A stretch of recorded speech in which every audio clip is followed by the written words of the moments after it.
नमस्कार। मुझे विष्णु भगवान का मोहिनी रूप आज से 35-40 साल पहले उसके दर्शन हुए थे। तो मैं उसके बारे में आपको बताना चाहती हूँ। उसके बाद मैं राधा रानी के बारे में आपको बताऊँगी, जिनके भी मुझे साक्षात दर्शन हुए और वो कैसी दिखती हैं, इसके बारे में बताऊँगी। तो पहले मैं मोहिनी रूप को बताऊँ। बहुत साल पहले मुझे कृष्ण भगवान ने जैसे मोहिनी रूप था, बहुत ही खूबसूरत था और वो पहने हुए मुझे दर्शन दिए। और मुस्कुरा रहे थे, उनकी मुस्कुराहट बहुत ही प्यारी थी, आँखें बहुत सुंदर। तो वो ऐसी साड़ी पहने हुए थे, जो हम लोग के साइड में ऐसी साड़ी नहीं चलती, साउथ इंडियन साड़ी होती है।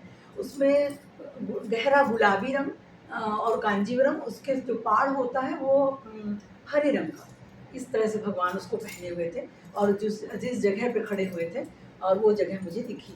मतलब हमारे परिवार में, हमारे घर में ही वो जगह है। ऐसा उन्होंने बहुत साल पहले मुझे दर्शन दिए। फिर मैं एक सिद्ध संत के पास पहुँची। मैं बोली, महाराज जी, मुझे भगवान ने मोहिनी रूप में दर्शन दिया है और ऐसे-ऐसे थे। बोले, हाँ, ये तो उनका सही में साक्षात मोहिनी रूप है। तो मैं बोली, इसका क्या अर्थ है? बोले, आपको अपनी माँ के द्वारा अध्यात्म की तरफ बहुत सपोर्ट मिलेगा और आपके हर काम में आपकी माँ बहुत अग्रणी भूमिका निभाएँगी।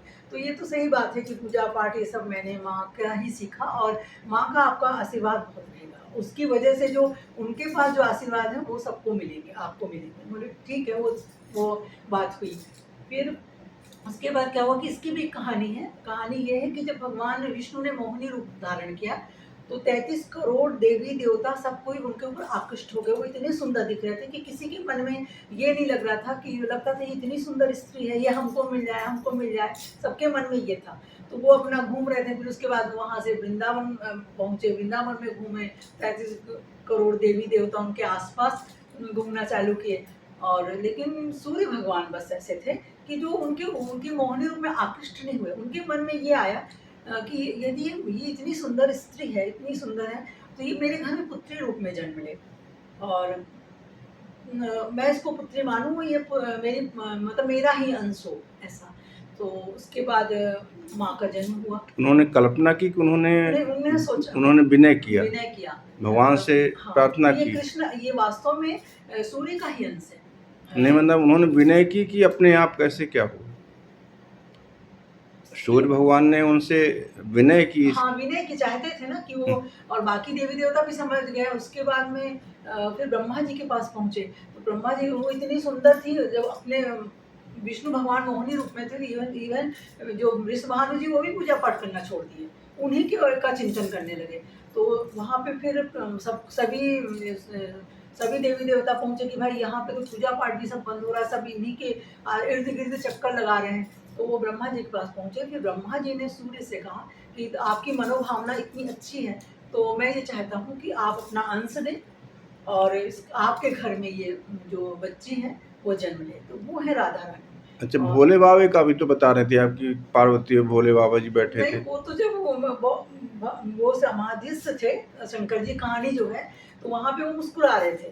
तो जब वो मुस्कुरा रहे थे, तो गौरा माँ बोली, ऐसे बैठे-बैठे आप क्यों मुस्कुरा रहे हैं? तो उन्होंने बोला, वो हँसने लगे, बोले, जो भगवान विष्णु हैं वो मोहिनी रूप में हैं और सब उनके पीछे-पीछे भागे। इवन शंकर जी भी कुछ देर तक भागे, गौरा माँ भी भागी, लेकिन वो फिर वृंदावन पहुँच गए और उनको उनकी लीला पता थी भगवान को, भोले बाबा को।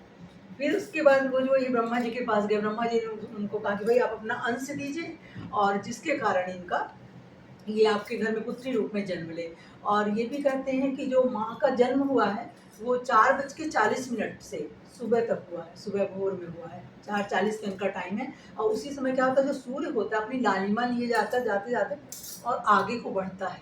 तो मतलब जितनी भी अच्छाइयाँ होती हैं, सूर्योदय के बाद ब्रह्म मुहूर्त में उठते हैं, फिर पूजा पाठ करते हैं, तो सब अच्छाइयाँ लेके माँ अच्छा, तो उनका जन्म। वृषभानु मतलब सूर्य के अवतार है क्या?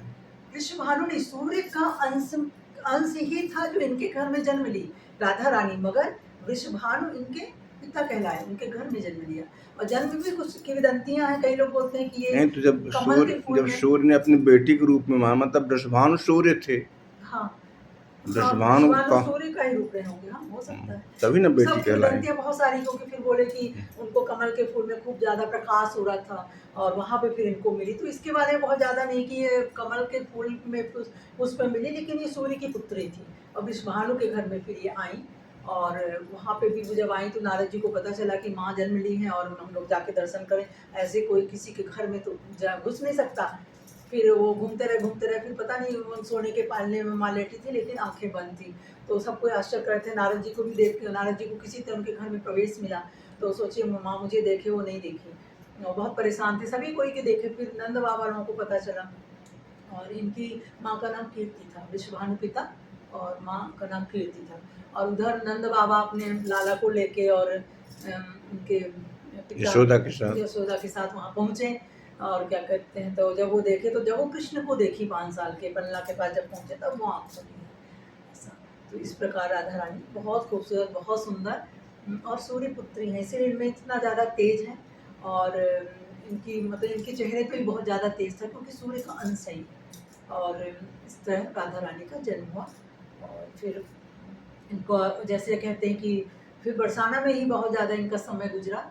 और जैसे कहते हैं कि भागवत में माँ को कहीं वर्णन नहीं लेकिन नहीं कहा गया है, सिद्ध संतों के द्वारा ये कहा जाता है कि जो भागवत की सफ़ेद पेपर हैं वो राधा रानी है, क्योंकि वो एकदम उज्ज्वल सफ़ेद हैं। और जो उनकी स्याही है वो कृष्ण है।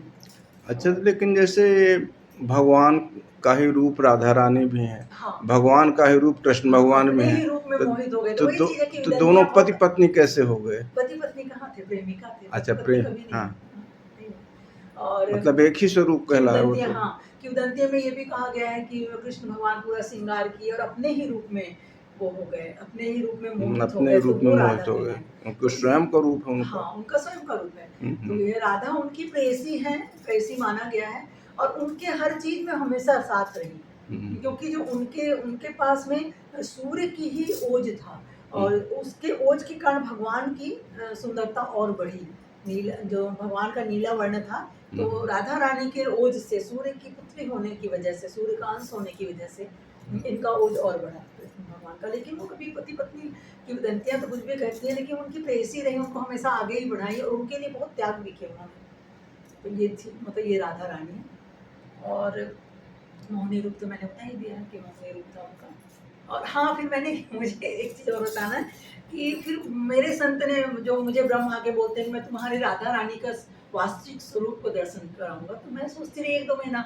7 फरवरी 2024 को आके मेरे को बोले। फिर बोली पता नहीं कैसे दिखाएंगे, मैं तो वहाँ हो भी आई हूँ, अभी ऐसा जाना भी नहीं मुझे। फिर 4 बजे के समय जैसे मैं थोड़ी-सी उठी, तो मुझे ऐसा दिखा, जबकि मैं वहाँ आज तक गई नहीं है। वहाँ पे राधा सरोवर है, जहाँ माँ स्नान करने आती है, तो पूरा कुंड है और चारों तरफ से सीढ़ियाँ हैं, बोलना चाहिए, सीढ़ियाँ चारों तरफ, और बीच में एकदम गहरा नीला पानी है। और उसको राधा सरोवर, राधा कुंड कहते हैं, जहाँ माँ नहाने आती थी। तो वहाँ पे माँ मुझे साक्षात रूप में वो जगह मुझे दिखी। और माँ इतनी सुंदर है, एकदम दोहरा शरीर उनका, एकदम दूध जैसे सफ़ेद है। और जॉर्जेट की साड़ी पहने हैं, उसमें कढ़ाई है, जैसे मशीनों की हाथ की कढ़ाई है, और उसी तरह यहाँ पे ब्लाउज, उसमें भी कढ़ाई है।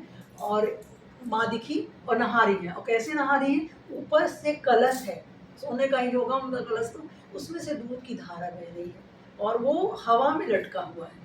वो ऐसा नहीं कि उसको कोई पकड़ के उनको नहला रहा है। और इस तरह मुझे उनके द्वारा साक्षात, मतलब एक तरह से दूध को सरस्वती का रूप भी मानते हैं, माँ तो खुद ही लक्ष्मी है।